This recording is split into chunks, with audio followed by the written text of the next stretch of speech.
Mr. Wood, can you confirm that the Kansas Open Meetings regulations and notifications were met? Yes, they were. And so we have a quorum present, so I will call this meeting to order. Call the roll. Okay, Tina Behringer, Here. Chris Grintner, Here. Deborah Shetler, Here. Todd Hadnot, Here. Aaron Melby, Here. Lowell Moore, Here. and Leisha Strang. Here. And Teresa Hernandez is, She's not going to be here. okay. Is she still on the board, though? She is. Yeah. Okay. And then we have a new member, Okay. Chelsea Copeland. Chelsea Copeland. Here. Okay.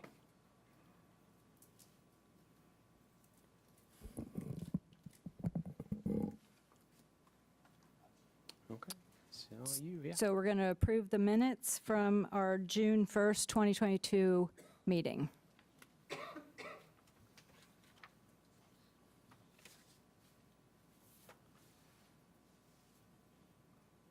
I'll make a motion to approve the minutes from the June 1st, 2022 meeting. I'll second that. So all in favor of approving those minutes, please raise your hand. And opposed, same sign. So the minutes from June are approved as written.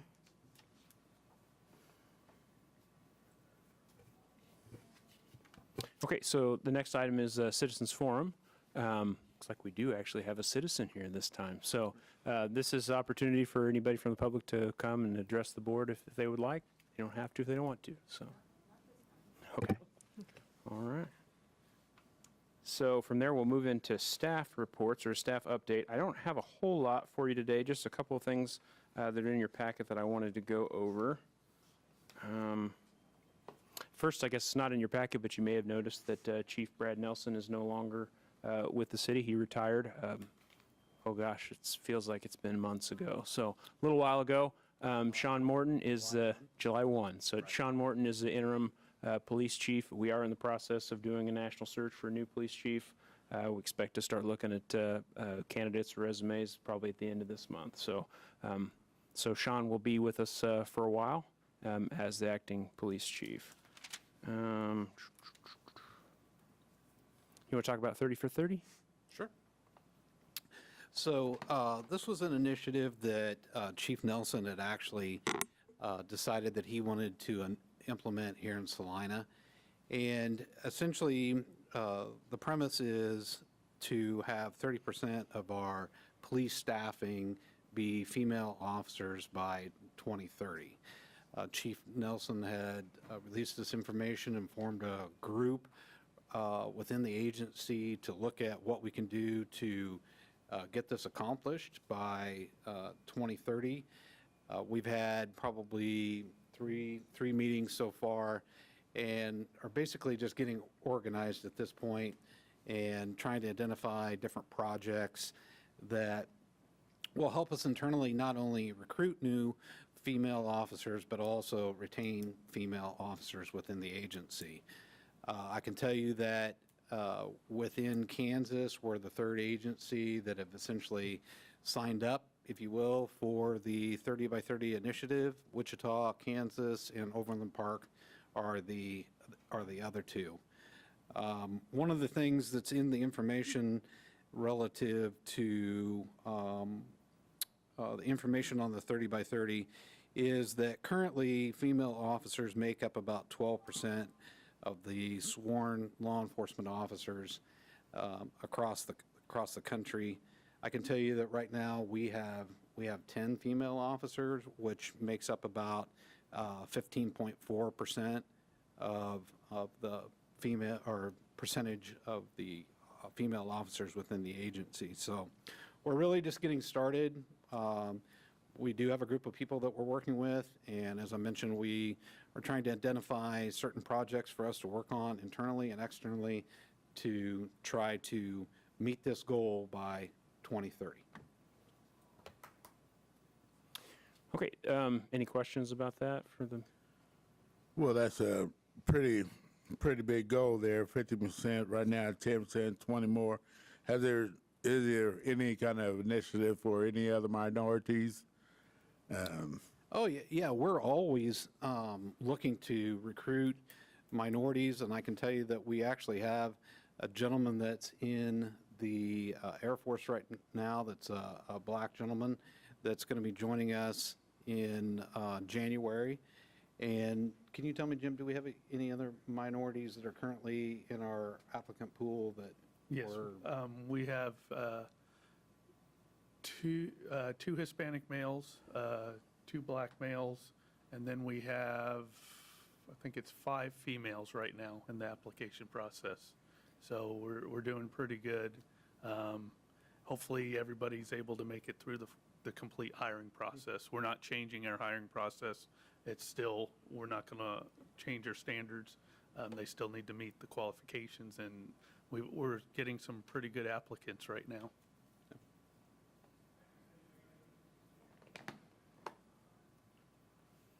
How many minorities are on the force right now, Mexican and black, or Hispanic and black?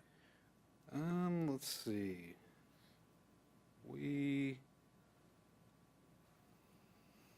The black males are 4.6%, and Hispanic males are 6.2%.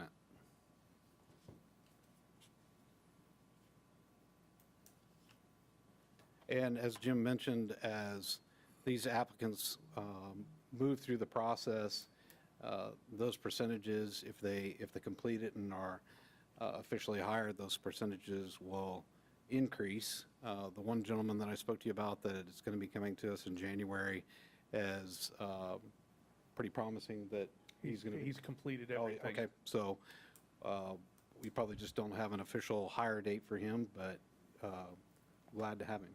Yeah. No, I just wondering the 30 by 30, and if there was any other kind of actively trying to get other minorities as well as the 30-30. Oh, I Any mean, kind of program, or do we go after them? not specific programs, but such as this. But I mean, we certainly want to hire minorities and encourage minorities to apply, but we don't have a formal program.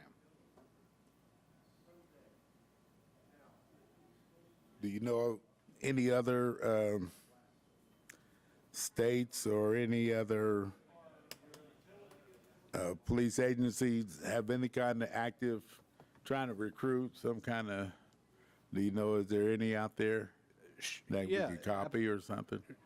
Specifically, what programs they may have, I do not know, but I do know that there are other agencies that, yes, that they absolutely want to hire more minorities. I'm not familiar with a national program such as the 30 by 30, if that's more of what your question is. Yeah, I'm not familiar with that. Okay. Okay, so the only other thing I have for the staff update is, you may have noticed in your packet, I put in some pay schedules. So the city just went through a process of doing a big pay study to review our pay scales and see kind of where we're at in the market.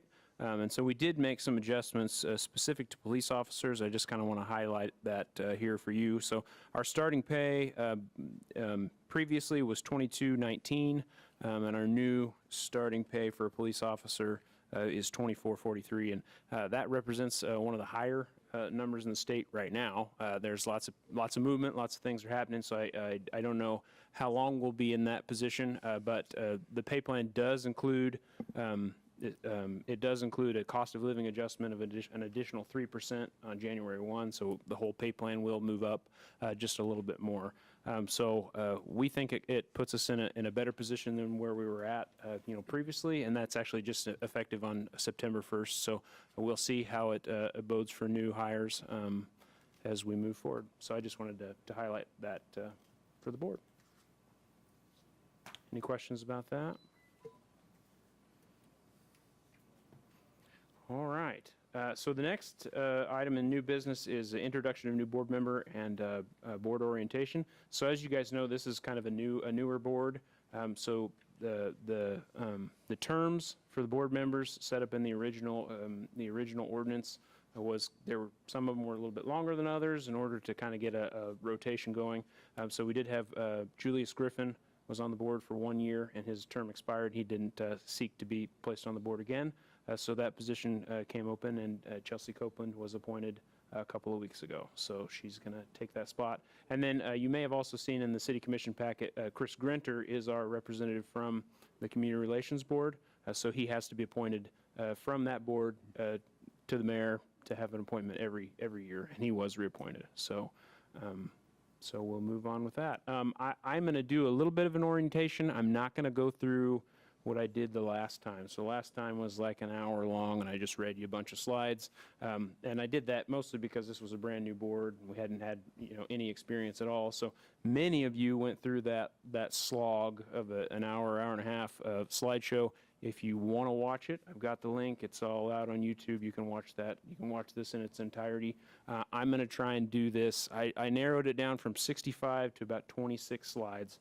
So hopefully I can do it a little bit, well, I know it'll be quicker than last time. Some of it is just a little bit dry. If you have questions during the presentation, feel free to stop me. This is something that we're required to do for every board within the city annually. This board is kind of a little bit off kilter in the timeline, as we did it in May last year when the board started. But in the future, from now on out, board members will be reappointed in the September timeframe, like every other board in the city. And we will be doing this presentation for you every September. So mark it on your calendar. All right, so boards and commissions, this is just a list of all the boards and commissions across the city. There's lots of different boards. Lots of different boards with different tasks. This board is a advisory board, and I'll get into a little bit about what that means here in a little bit. So types of board: quasi-governmental, those are and quasi-judicial, quasi-governmental, regulatory. Those are things like the Planning Commission, the Board of Zoning Appeals. They have a little bit more authority. And then we have a lot of boards that are just advisory boards. And so this is what that is. This means you guys have the power to advise or make recommendations to us. So the whole point, the whole purpose behind this board is to provide your recommendations on police department policies, to do reviews of cases of bias-based policing, and then make your recommendation to the police chief and the city manager, and then the police department as a whole. So the citizen board policy is made up in Resolution 177469, and this is what all boards and commissions of the city follow. And I'm not going to read these to you, but basically the beginning of the resolution just says that boards are an important part of our government. It's an important part of democracy to have people represented in different aspects across the city. So the guidelines for board operation, first of all, participation. Members are expected to attend on a regular basis. So you've been appointed. There was a list of people that probably didn't get appointed to this board that were interested. And I know when this board started, there were over 80 applicants at one time. So this is one of the more popular boards in the city. We're never wanting for applicants for this board. So you were selected out of a group of people that's much larger than yourself. So we're just asking that you would come to the meetings as much as you can. We get it, you have a life, you have another job, other things are going on. If you can't make a meeting, it's not that big a deal, but we'd like you to do whatever you can to try and get here. Compensation, you're not getting paid for this, so I hope you didn't think you were, because you're not. Rules of procedure is kind of how all board meetings operate, and I'll go into some of those things in a little bit more detail later. And then this is the annual training. We're required to do an annual board orientation and ethics training, and I'm going to hit that today as well. The bottom there, staff responsibilities. I just want to highlight that a citizen board is not given the authority by the governing body to direct the work of staff. So that means you can't tell us that we're going to do X, Y, and Z. But we are willing to work with you. If there's something that you need, if there's information that you want, if there's a report you want in a different way, this is your board. You can certainly request those things. Now, if it's something that's going to cause us a lot of extra additional staff time or something that, just changes the way that we operate, it's something we'll have to have a broader conversation about. So, but we are, if there is something that you want, more information, whatever, we're happy to provide whatever we can to you as we go forward. So, meeting rules and procedures, this is lined out in Resolution 126875, and this is the rules of procedure that every board follows, and it is something that you had in your packet, and I've got copies of these if you want to take it home as well and take a look at it. Last time I went through every single one of these rules. I'm not going to do that today because I want you to stay awake. So the first thing, I'm going to cover some of the rules kind of in detail. Regular meetings and quorum, so the board is to hold regular meetings. That's something that we've discussed with this board kind of extensively. We started doing a every other month meeting, and we moved that to quarterly with the intent that we'll have special meetings whenever there's a case that we need to review in a timely manner. And then a quorum of the board is a majority of the members appointed at that certain time. So right now we have 9 members present, or 9 members appointed, which means we need 6 in order to have a meeting. Now if that number goes down, let's say we only have 8 appointed, then that number drops. Did I say that right? It's actually 5. I'm sorry. 5 of 9 is a majority. So we need 5 of you to be present to have a meeting. Holy cow. The second rule there is an agenda for each of the meetings. We will provide an agenda for you. That's the responsibility of the staff liaison to put that agenda together. I am the staff liaison, so I put together the agenda. I do that in conjunction with the police chief, and then Lieutenant Feldman is also kind of, he runs the investigations, internal investigations, and runs all the investigations for any complaints. So he's also very involved with that. So every month we'll sit down, we'll look at it and say, okay, here's a list of things we think we might want to talk about. If there are items that the board would like, if you want something to be discussed during the other business item on your agenda, that's the time for you to bring that up and say, hey, I'd like to talk about the policy on, we've done lots of review on different policies so far on this board. We've done pursuit policy, we've talked about tasers and how we use those, use of force policy. We've talked about lots of policies. If there's any policy that you want to review, we'd be happy to do that. Just let us know and we'll get it on an agenda. The only real rule is if there's an item that is not on the agenda, then we don't typically take action on that item. You can discuss it a little bit, but generally what we would do is say, hey, we'd like this item to be on a future agenda. That gives us time to prepare information, and it gives you, time to let us know, what you think or what more details you might need on that. So generally, if it's not on the agenda during that meeting, we will not take any kind of action on it. Public participation. This is something that's not necessarily required. We're not required to do public, by state law, we're not required to allow public participation, but it is something that we do with all of our boards and commissions. And so the public is welcome to participate, but they're only welcome to do that when the board president recognizes them. So for this meeting, we have a specific time set aside for public comment. If we have an agenda item, public can also comment during that time, as long as the board chair says, we'd like to take public comment. No member of the public may be recognized to speak while the board is debating an item amongst themselves. So once you've opened the floor to the public and said, hey, I'd like to have public comment, they comment, you say, we're going to bring it back to the board and let the board discuss, then the public is no longer allowed to speak. So you may see that at city commission meetings from time to time if you're so lucky that you want to watch those, because they're riveting. Rule number 11, debate motion, second required. I'm not going to read all this to you, but basically what this says is the order of action is that there'll be a motion. A motion has to be seconded in order for a vote to be taken. So typically what happens is somebody makes a motion, somebody seconds the motion, and then the board chair will ask for discussion. They'll have any additional discussion that needs to happen at that point will happen, and then the board will call for a vote, or the board chair will call for a vote. And you can do that any number of ways. Today, we did you can raise your hands, you can call aye, you can do it anything except for a secret ballot to make sure that we're getting the votes. And some votes will be roll call votes. So when we're reviewing a case, typically we do a roll call vote, and that means the clerk will call your name and you will vote in the order that the clerk calls your name. So that's all I'm doing on meeting rules. So that's pretty good, because there was like 20 pages of those last time. I'm going to cover the Kansas Open Meetings Act just a little bit. Some of the issues and concerns that happen with coma are executive sessions, which executive sessions are something that not every board has the ability to do, but this board does. And that means that we recess into a closed room, shut the door, and it's not open to the public. So that requires a very specific motion. That's something that we'll always provide for you, so you can basically just read the motion.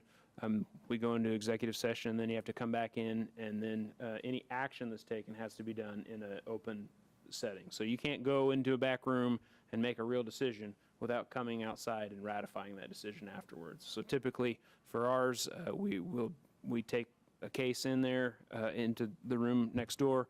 We'll review all the video, answer any questions, and then the board will come out and say that they either feel like the case has merit or it doesn't have merit, and they'll make a motion whichever way they feel, and then vote in public.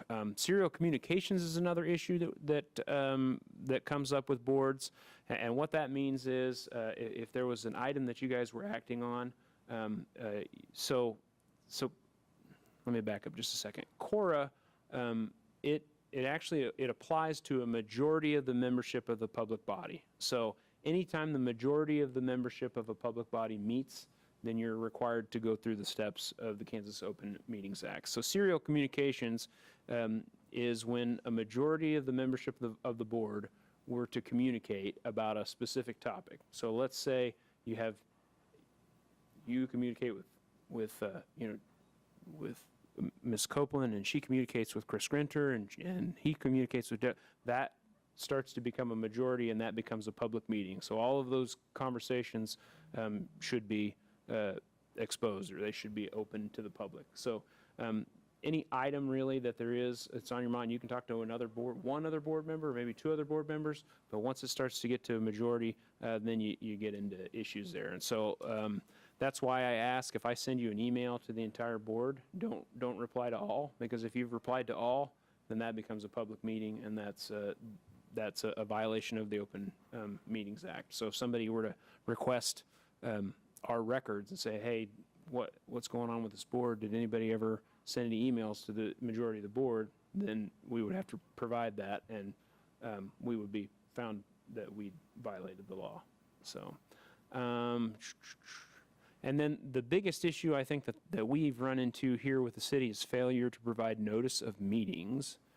I think there's maybe some more information on that later, so I won't get into it just yet. So what is a meeting? It's any gathering, anytime that a majority of the board is together. So anytime you're together and your intent is to talk about business, that could be a meeting. That means that if all of you went to the chamber banquet, sat at the same table and talked about law enforcement policy, that would really be considered a meeting. So generally, it's not a big deal, and that doesn't happen a lot, or it wouldn't happen that you're all or a majority of you are in the same place, sitting at the same table, talking about the same item. But that is something that we have to think about. So notice.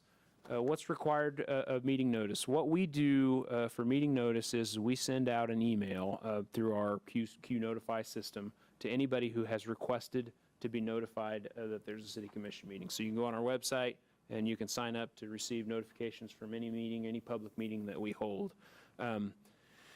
Technically, under COMA, somebody could walk into anybody's office and say, hey, I'd like to be notified about this meeting whenever you're going to have it. And that would be enough to say that that's a person that's requested public notice. So technically, you could stop your trash truck on the side of the road and say, hey, I'd like to be notified, and technically that would be a notification that we're supposed to provide notice. Doesn't happen very often. It's usually not a big deal. But anybody who has requested notice has to receive notice. So anytime we have a meeting, we send out an email with an agenda. It's not required to be posted on a website or in a newspaper or anything like that. It's just notice that goes out on email. So civil penalties for this. This is generally, it's not something that you get penalized for. What normally happens is if somebody makes an AG a complaint, they do that to the Attorney General.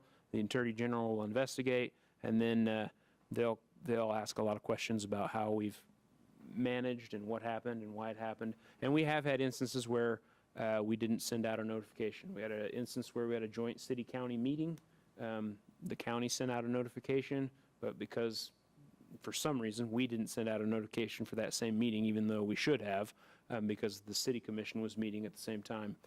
So we did, there was a complaint filed with the Attorney General, and we had to do remedial training basically for that. So generally that's what happens, but that's why we do this training, so that you know kind of what the rules are. You don't have to worry about the notification. That's not, it's not going to fall back on you. That's part of the reason that we have that confirmation that we're following the rules as the first item, is so that we can say, okay, we did it, and then if we didn't do it, then it doesn't fall on the board, it's going to fall on staff. So we do it. So I did do it. We're good there. Serial communications, I already covered that a little bit. Meeting conduct, really COMA doesn't dictate how we do meetings. It doesn't require that we create an agenda. It doesn't require that we have real specific minutes. If there is an agenda that's created, we are required to send it out. And since we do that for every meeting, we do create an agenda, we do send it out with the entire packet when we do notifications. I'm not going to read those. Executive session, a little bit more about that. There has to be a formal motion, and then you have to talk about what is the justification for going into executive session. There's only a certain number of items that a public body can take into executive session. And so for ours, this is what the motion looks like. I'm not going to read that to you because somebody will get to read it. It's really fun. But I'll have that ready for you anytime we're going to go into executive session.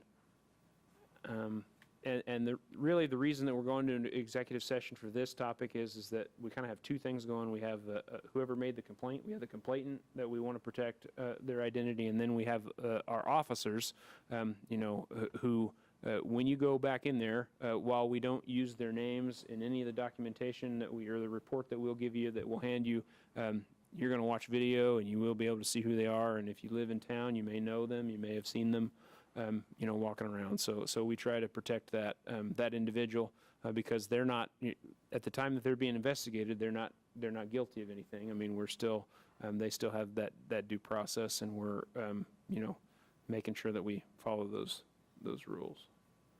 Okay, so the ethics policy, which is the most fun of all of this. And I'm not gonna read through this. Last time I read through a lot of it. It's pretty detailed. Basically, this policy says that, at the beginning that this is a public trust. The public's placed confidence in us. We need to act with integrity, and we need to do this without any intent for any kind of personal gain. Application and purpose, this is applicable to all city employees and all board members. Anybody who's an employee or an officer of the city is required to follow the rules laid out in the ethics policy. And basically, section B there, or item B there says, as actively involved participants in the Salina community, city officers and employees must be watchful of ethical considerations, including conflicts of interest that may arise in relation to the performance of their respective duties. So it's just something that you need to be aware of. We're always taking that ethical consideration. If you watch city commission meetings, you'll see oftentimes the city commissioner may recuse themselves from an item. Generally, when that happens, in our circumstance, we have a city commissioner who owns a title company. So if there's any kind of property transaction that's happening that his business is involved with, he's going to recuse himself. So that happens pretty often at the city commission level. I don't think that's going to happen with this board very often. I would say the only circumstance where you may say that you have some kind of a conflict of interest, or a review of bias, is if we get into executive session and you see that the complainant is somebody that you're close with personally, and that would be like a family member or somebody. It doesn't mean that, okay, my neighbor down the street, if you're just an acquaintance, that's probably not a big deal. But if it's a family member or something like that, then that could be perceived as a conflict of interest. If there is something like that comes up, just ask. We'll talk it through. And I mean, there are some real define legal definitions of what a conflict of interest actually is. So oftentimes there may be a perceived conflict of interest where a legal one doesn't necessarily exist, and we can just talk through that and try and figure out what it is. And if we need to get the city attorney involved, we can do that as well. Don't see that as a huge issue here. I'm not going to read all those.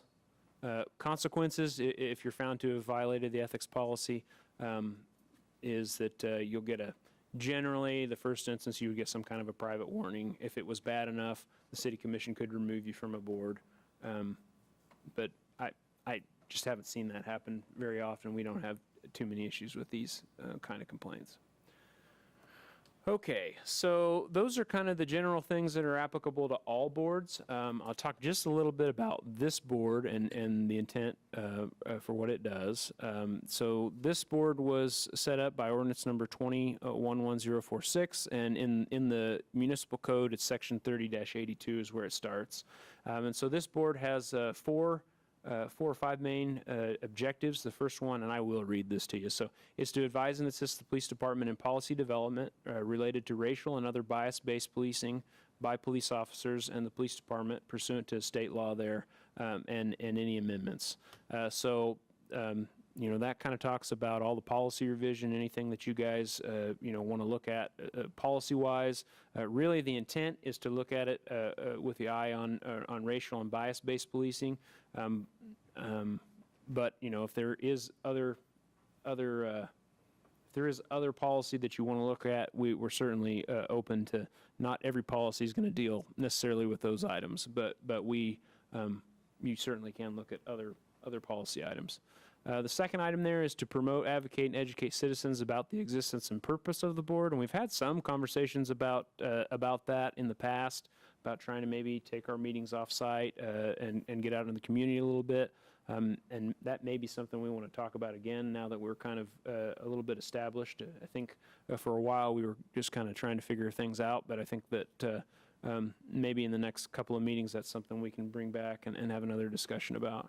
Item 3 is to assist the city manager, the chief of police, and city commission in development of racial and other bias-based policing comprehensive plan.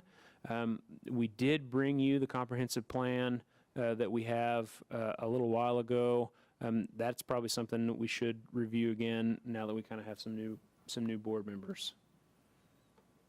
Number 4, provide recommendations resulting from a board-initiated review of police department policies other than those policies addressing topics such as intelligence information, tactical plans, resolutions. So there's a certain number of policies that are not public policies, and we don't make those public because we don't want people to know exactly how we're operating. You know, if there is a circumstance, there are circumstances where situations happen where we don't necessarily want people to know how we're going to respond to those. So those are not public policies, but basically any other policy that's public, the board can request to review it, and we can go over it, and you can make recommendations on how we might change it. And then I think the last item there is to review and advise the chief of police as to whether preliminary administrative determinations of the pre-disciplinary status of all complaints of A, excessive use of force, and or B, racial or other bias-based policing by police officers are supported by substantial competent evidence. And I know that that's a mouthful, but that is what we do when we review a case, and we bring all of our excessive use of force complaint cases to you, and any racial or other bias-based policing complaints that we receive. We do an investigation, we bring that to the board, and then the board has several options as to how they can react to that, but we'll do that on a case-by-case basis and kind of go through those details as we go through upcoming cases, which we don't have any right now, so that's a good thing. And so that is it. I'd be happy to answer any questions, and as I said, there is a much more detailed presentation that I did last year, if you would like that, and then the documents that you have here are all kind of the baseline documents that all that information comes from. I would ask that you would sign this front sheet. I put one in front of all of you that just says that you've received copies of all of these, and if you want a hard copy rather than the digital version, you're welcome to pick that up here. So I'd be happy to answer any questions if you have those. and then we don't have to do that again for another year.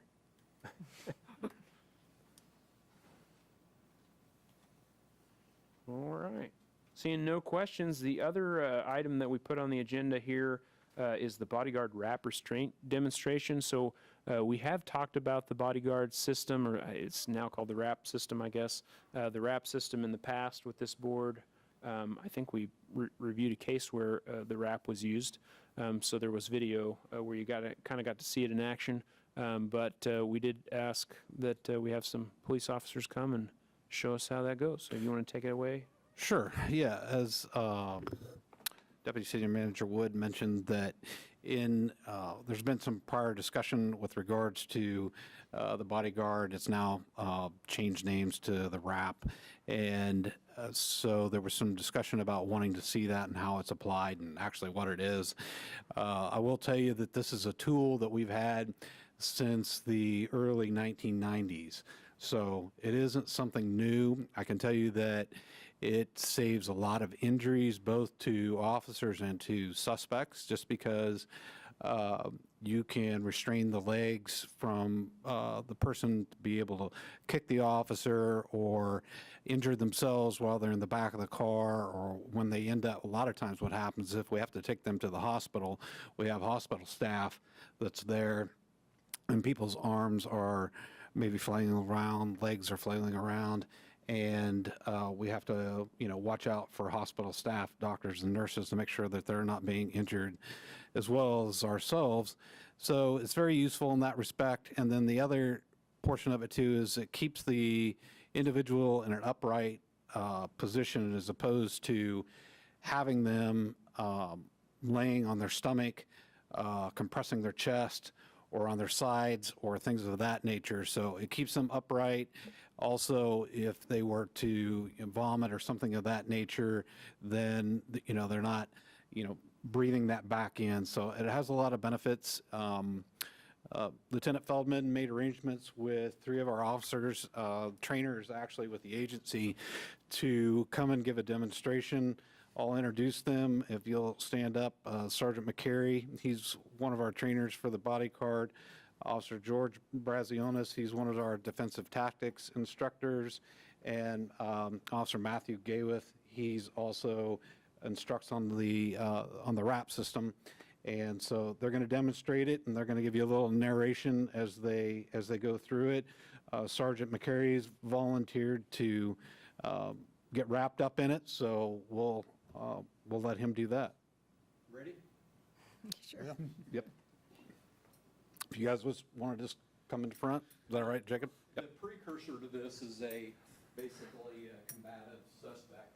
And so we don't like to use this because this means a lot of paperwork, but every bar we have has one of these.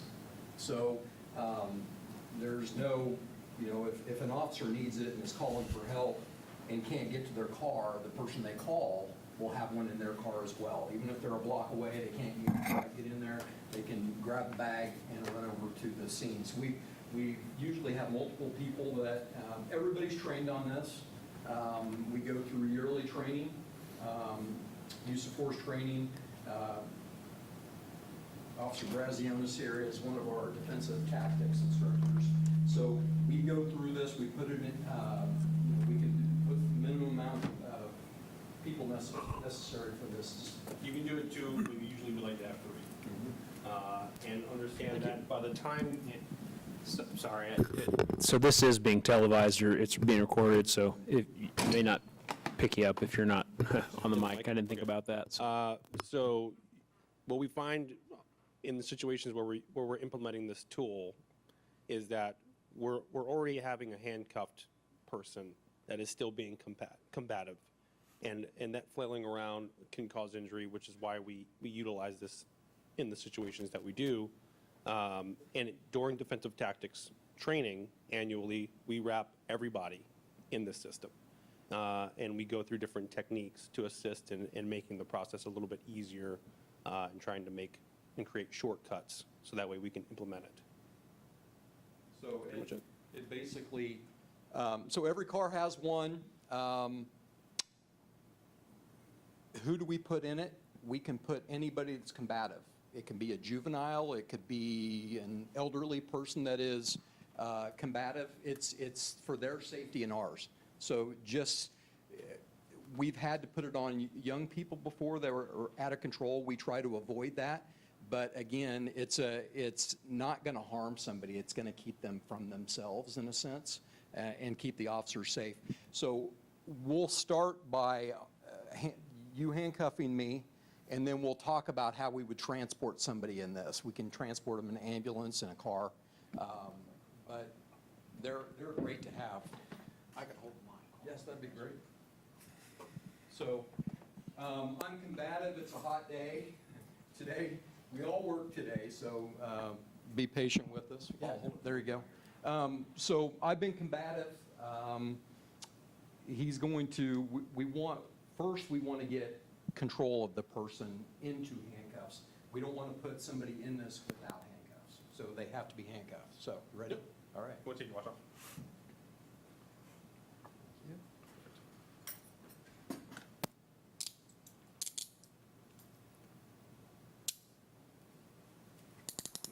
So they don't get tight. So right now what I'm doing is double locking the handcuffs. This is what we would do in any kind of normal arrest situation. It's to prevent extra leverage on the wrist and to have the handcuffs stop from tightening under pressure. So if I turn my wrist, we deal with sweaty people all the time, and it's easy to turn your wrist in these. So you want to get them firm to where maybe there's a finger's width of space, but we don't want them.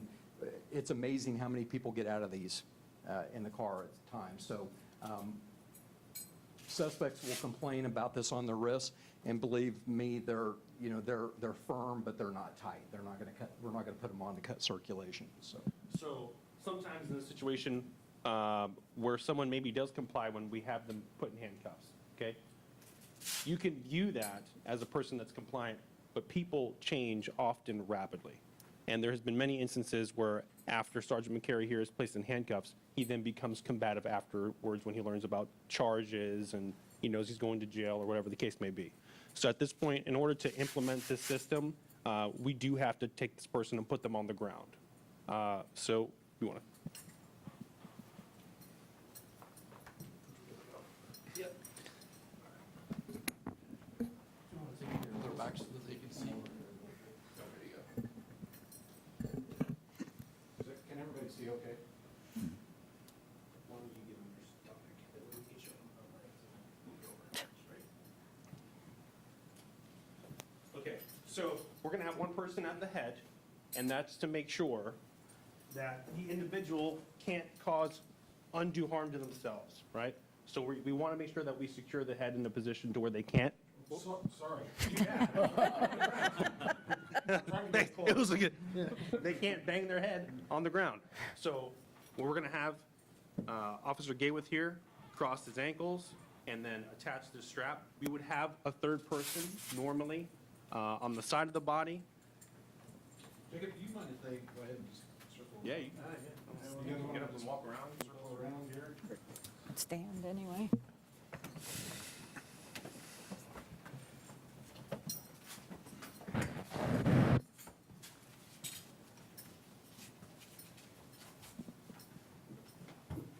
So part of the reason why, of course, it's best to have somebody holding the legs as you're putting that strap on is so you don't get a boot or a shoe in your face. So as he's putting that on. So this is going to be the leg wrap, as you can see. Knees here. It's a nice, good, easy technique to figure out what you're doing right. Follow the white line, right? So we take this, throw it this way, over the body, that way. You can reach under and slide it. Bring this down a little bit. There we go. That way we don't worry about having these buckles hit the suspect. We get it across the body, and it's easier to just slide it under instead of having to fight with somebody who really doesn't want to be put in this situation.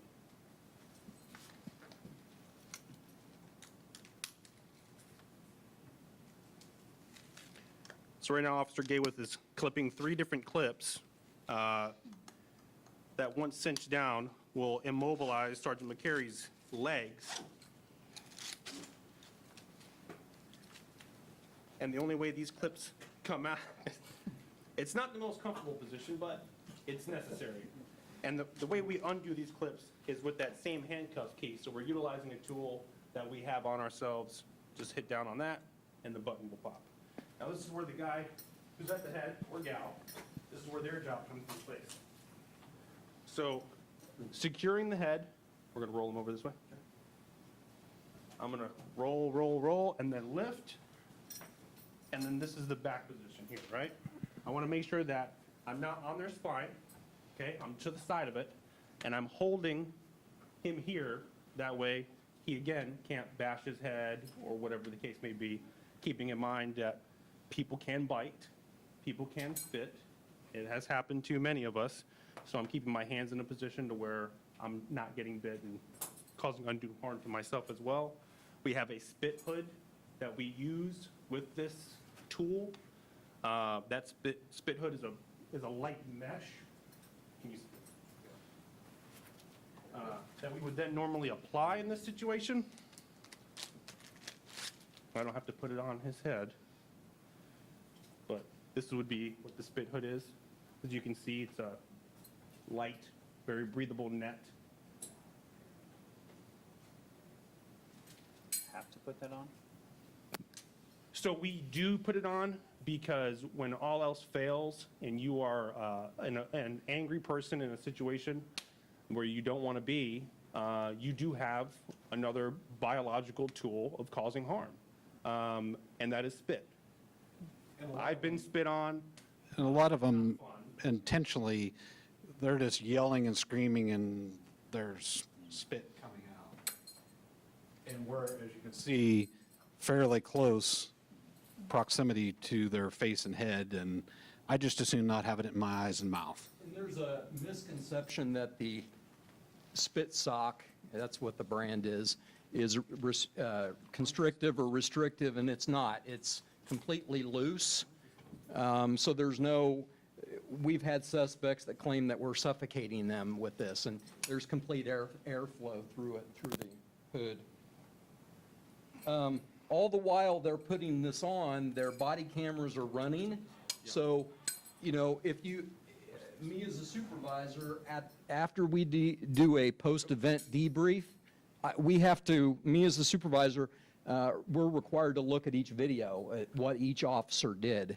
And then we have to approve, you know, was there anything excessive to it or anything that was out of our training or out of the norm.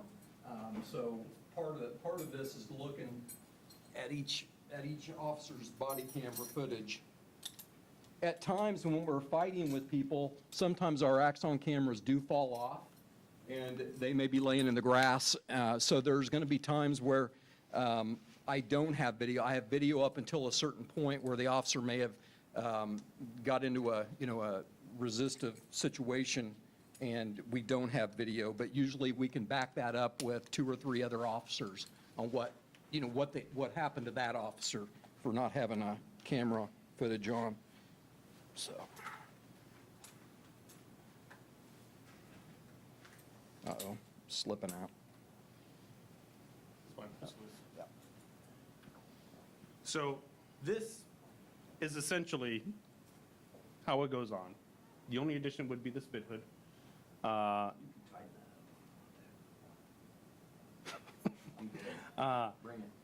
And like we had mentioned before, I think it was Lieutenant Feldman, one of the dangers to having someone in the back of a car who's non-compliant is positional asphyxiation. This system that we utilize helps prevent a situation where we have positional asphyxiation, which is someone being held in a position to where they can't breathe and they suffocate. Is it comfortable? No, but it works. That's what I was going to ask. Yep. Sergeant McCray, is it comfortable? It isn't, but if you notice, there's plenty of space between my chest straps and my chest, so I can breathe fine. We do get a lot of drama from the suspects that are claiming something, but just by the mere look of this, I can tell there shouldn't be any distress. It's more psychological to the person we're dealing with. Some of them are trying to make witnesses out of people, so as long as we're doing what our trainings told us to do, we're fine. So then after it's applied, then they can just be picked up and put in the back of the car, put on a gurney. As you can see, where, 3 people, we get this on, and pretty much the fight is done at that point because we've got them restrained. So what other questions do you have at this So point? you gotta pick him up. I thought, there's no way you can pick him up and walk, so you have to carry him? Yes, we would carry. We would get one side, one officer would get one arm, and then another officer would either grab from the top, I think this is an older model. We can either do it The with newer two of us. models have handles, and then we can grab the handles that are on the side of the newer models, and then we can lift straight up, and then just carry them as we need be. In the hospital, we usually put them on the chairs, little wheelie chairs, so they're able to be moved efficiently and without harm to themselves.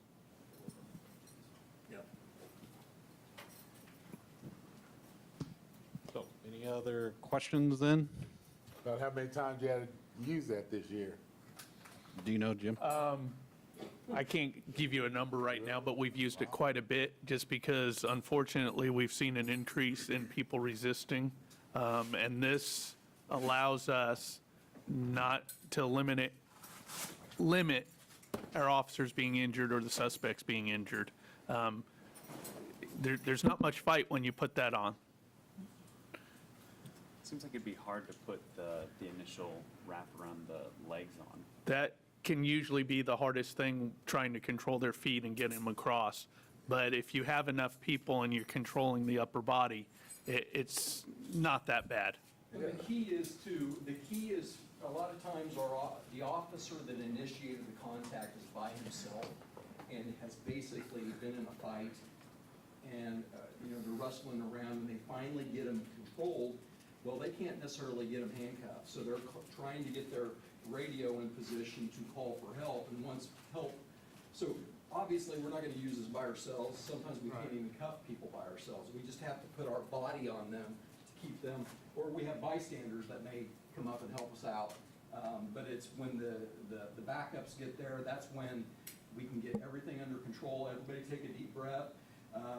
Sometimes you get an officer there that wasn't in the fight, they can kind of slow everything down to where this can be put on safely. Everybody has a job, everybody's cameras are on, and that way we can get in and out, get the person safe, get them to the hospital if necessary, and if they're injured, obviously we're gonna call EMS there, or we're gonna, transport them ourselves, but we prefer EMS.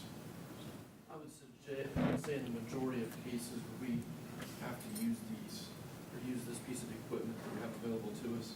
The subject is under the influence of alcohol, drugs, or a severe mental episode. This, honestly, people that are in the right frame of mind that aren't impaired don't want to resist the point that we have to. And we didn't use it today, but I thought we were going to have to. Maybe a couple hours ago, at the police department, we had a gentleman that our dispatch was able to look through the cameras out to the front parking lot, and there was a gentleman doing just laps around the parking lot in a circle, and it was obvious that he was having some kind of excited delirium. He ended up, as I sent 2 officers out there to confront him, and he ended up coming into the lobby of the police department and laying on the tile floor, sweaty, no shirt on, yelling. This is the kind of stuff that happens all the time. Well, he ended up going outside, we got him some water. We didn't need to use this, but I thought we were going to have to use this because he was obviously drug impaired from something, the heat and everything else. So, excited delirium. If we can get somebody under control, we're going to use that for that type of situation. So, Is there a time limit that someone can be in that, or do you want them out as soon as possible? And how do you tell when you can take them out? Well, they're being transported, we put them in there to transport them somewhere, either to the hospital or the jail. And when we take them, for instance, to the jail, we'll take them straight into a room where corrections officers are meeting us in there. Then we're removing it from them right away and turning things over to them. Hospital, same thing. We're getting them into a room with medical staff, getting it off of them into a bed. Then they have restraint systems of their own at the hospital. But we will keep this on. We may loosen up the chest strap, but keep the bottom on, just to keep them from kicking while the doctor examines and maybe gives them some sort of sedative to kind of slow them down and get them up, whatever they're feeling. or what's- And you can actually walk with the help of 2 officers. It was one of the things that we covered under defensive tactics this past year, where we would loosen up the top, and that strap was still there, and you can uncross their feet and loosen the bottom of the leg strap, have an officer on both sides, and they can shimmy themselves to where they need to go. But that level of compliance, in my experience, is rare. Usually once it's on, it's usually not taken off until they go into soft restraints in the hospital or until they go directly into a cell at the jail. That's one of the strong points about this system. There's no medical, it's not restrictive enough to cause injury to anybody. And so you can keep it on for an extended period of time. They've used that in the hospital where they didn't want to take a combative person who's already restrained in this and change it to the bed restraint because it's just too dangerous for the officers and the medical staff. So that's the beauty of this system. It's not going to do harm to someone. And opposed to, thank you, gentlemen, appreciate it. Thank you. We talked a lot about putting it on prior to leaving the scene, that's been resistant to tightness. But we've had a lot of instances where maybe they haven't been doing that at the scene, we've got them into custody for whatever reason, and so they're having an episode or they're impaired by something, and on the way to the jail, they just lost their composure and started to bang their head on something, kind of self-harm acts. Well, we don't want to just keep driving to the jail and have them continue that because they can harm themselves, getting gashes on the head or whatever by acting that way. So then we'll just pull over, have other officers respond to the area, get them out of the car, put them in the wrap device, put them back in the car, safely transport them to jail, and they're not causing any more harm to themselves by doing those actions out of the police car. Thanks, Matt. And it keeps us from having to have 3 or more officers on top of somebody for an extended period of time as we're trying to gain control, as if we didn't have that device. You have to have more people to control the legs, the arms, and everything, whereas once this is put on, then we can get off of them, if that makes sense, as opposed to us having to have that many officers on top of them trying to control the body. So that's a big benefit.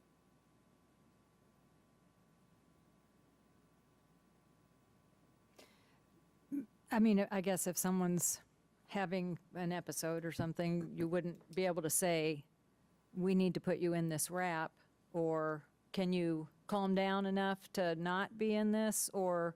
Yeah, they've mentioned that, they've talked to some suspects before and, and told them that if they don't change their behavior, that's what, and some of them have been in it before, and so they know that that's maybe not necessarily what they need to do because the fight's done then. So can we just get in the car and go down the road as opposed to going through all of that?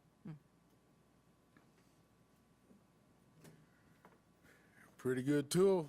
It is. Yes. Wish a lot more people would use it, police officers, especially ones that you see on TV and say, why ain't they doing that, Yep. Yeah, and as I mentioned, this isn't something that we've just obtained in the last 5 years. We've had it since the 1990s. Do you know about how much it costs? Do you guys know? $800 to $900 per unit. It's worth every penny. We slowly bought, we would buy batches of them, and we basically changed out our old 1990s versions, the Bodyguard. Yep. And, everything morphs into and gets better. And so this is actually an older version than the one we have. So, they break over time or they need sewed or whatever. So They're fairly durable. They last many years. That's what you had mentioned with the tasers, that that's kind of a continuous buy, but that makes sense. Yep.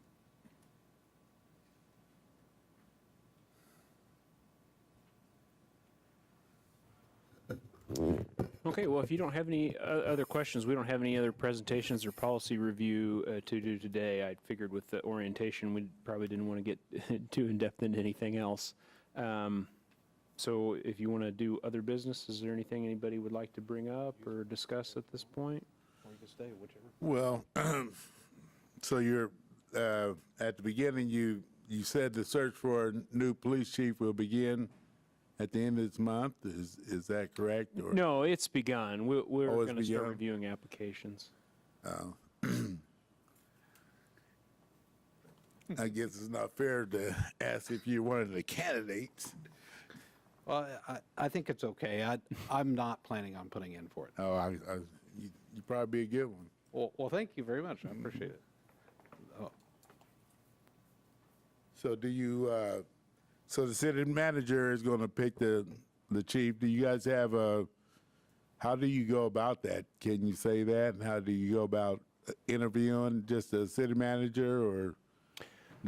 Typically, there'll be more than just a city manager. I'll be involved, probably HR director, and we haven't narrowed down necessarily a interview pool, but typically at least myself and the HR director will be involved, and there may be others as well.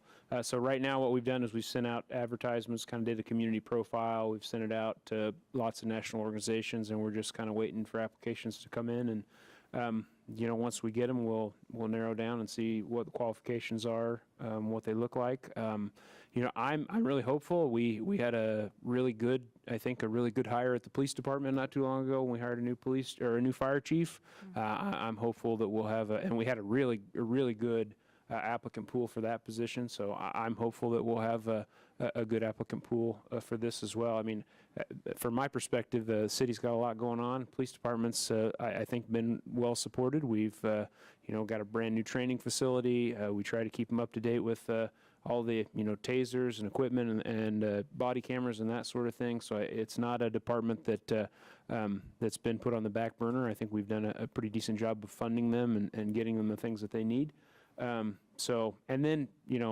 Right now, Salina has a lot of good things going on. I mean, there's just a lot of really positive stuff. We've got a new downtown. We're going to have river revitalization, lots of economic development successes. I mean, I think Salina's got a lot going for it, and I think that I'm hopeful that candidates will see that and want to be part of it. So, I have a question about, so you had mentioned the 30 by 30. Since Chief Nelson instituted that before he left or kind of mentioned that he wanted to go that way, is there, what power does someone coming in have to either negate that, or is that something that goes to the city manager to figure out what? That's an internal department policy or direction that the chief was looking at, but he didn't do it alone. There's a committee. I don't know how many people are on the committee, but there's a small group of, and I think female officers that are leading that charge. And I think they'll continue to do that. I can't imagine why a new police chief would come in and want to change that. So he certainly will have some autonomy to do things he needs to do within the bounds of policy and all of that. But I for that in particular item, I don't think there'll be too many changes there.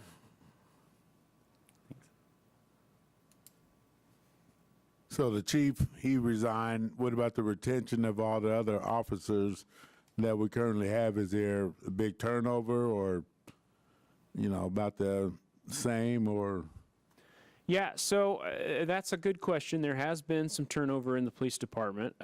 So I've been with the city now for just about 3.5 years. And since I've been here, we've kind of, we went on an uphill climb, and we were almost fully staffed for a little bit of time, and then we had kind of COVID hit, and everything kind of seemed to stall out for a little while, and we weren't losing a lot of people, and then it's kind of come full circle on that. So we are down. I don't know what the numbers are today, but we are down a double-digit number of police officers at this 19. point. 19 police officers. Yeah. We're hopeful that changing the pay scale will have an effect. This is not an issue that's unique to the Salina Police Department. Their departments across the country and across the state are struggling with retention. It's a I don't know. That's a really good question because it's And hiring. Hiring, retention.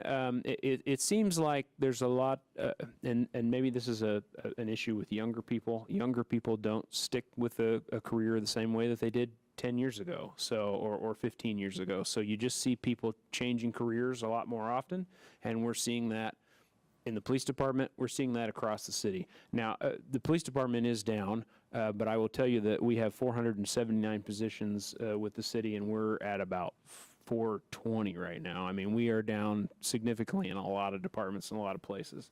Part-time seasonal staff hiring, we're hundreds shorter than what we normally have been in the past. So it's a market thing.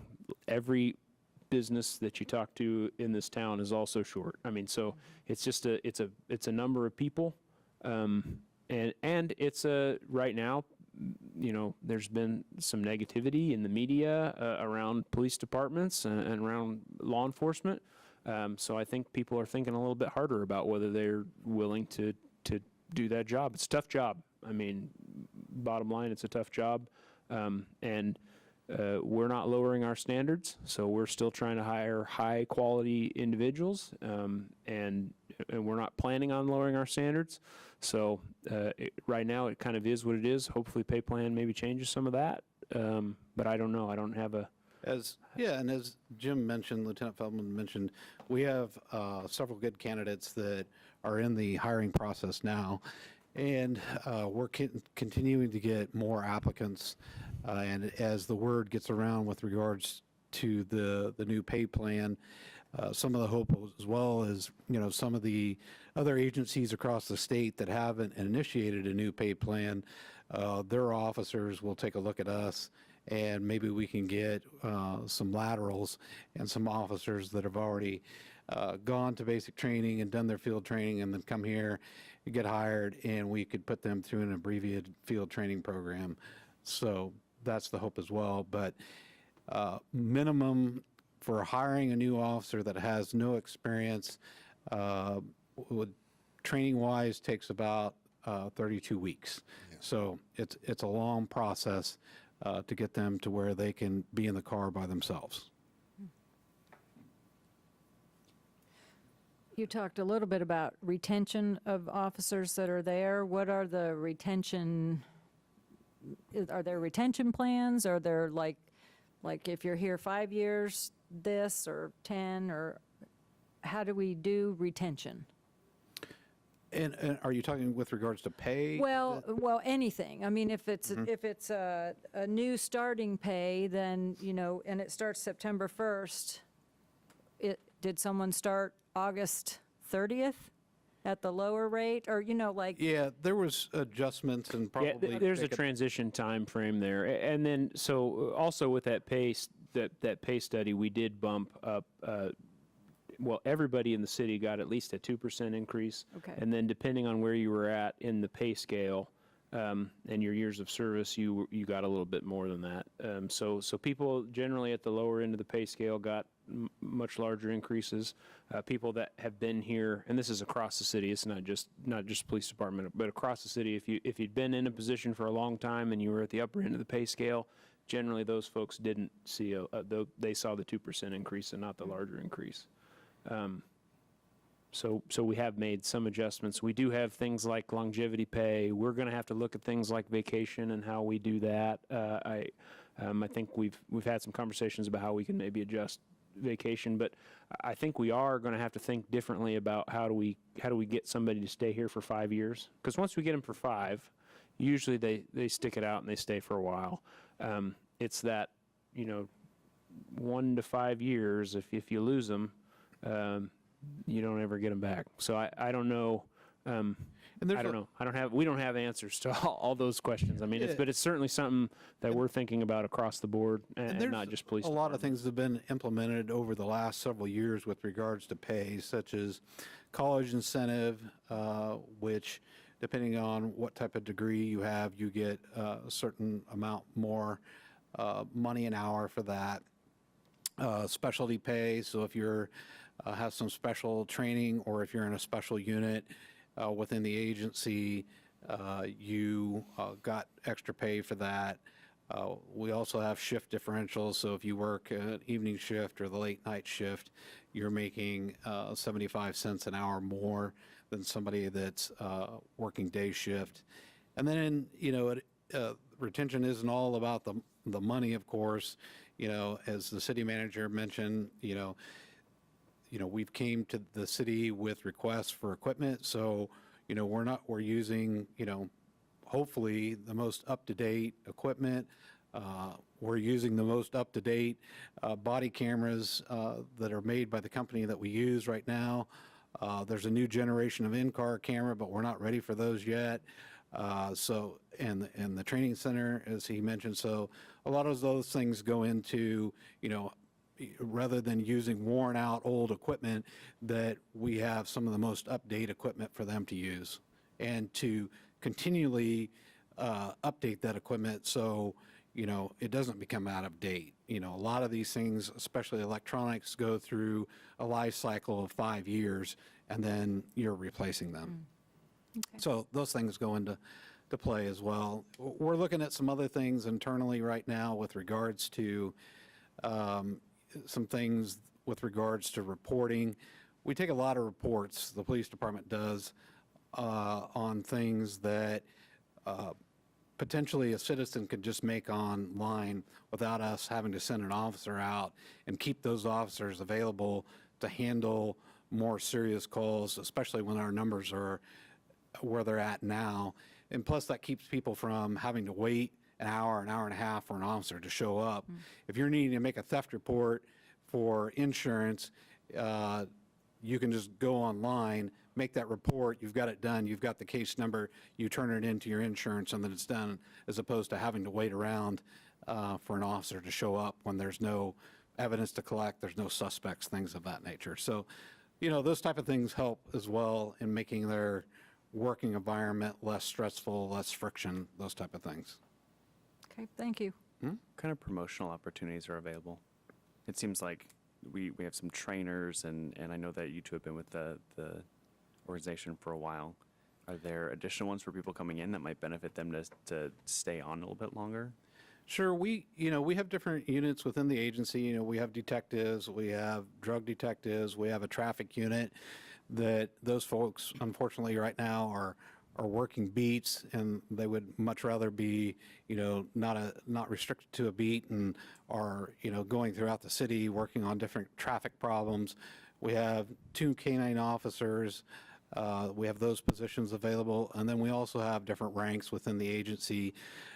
We have room to make some promotions right now, but due to the fact that with our numbers of officers, it doesn't make sense to take somebody away from the street or detectives to promote them into a position, and then we just reduce the number of people that are responding to those calls. So we're not making those promotions right now. Plus, in some cases, a new chief needs to be able to choose who they want, to be working closely with them in administrative positions. So that might also be something better for them to do, him or her, when they come in. So does that answer your question? Yeah, we have opportunities. It's just currently, being 19 people down, we're just trying to take care of the basics at this point. Thanks.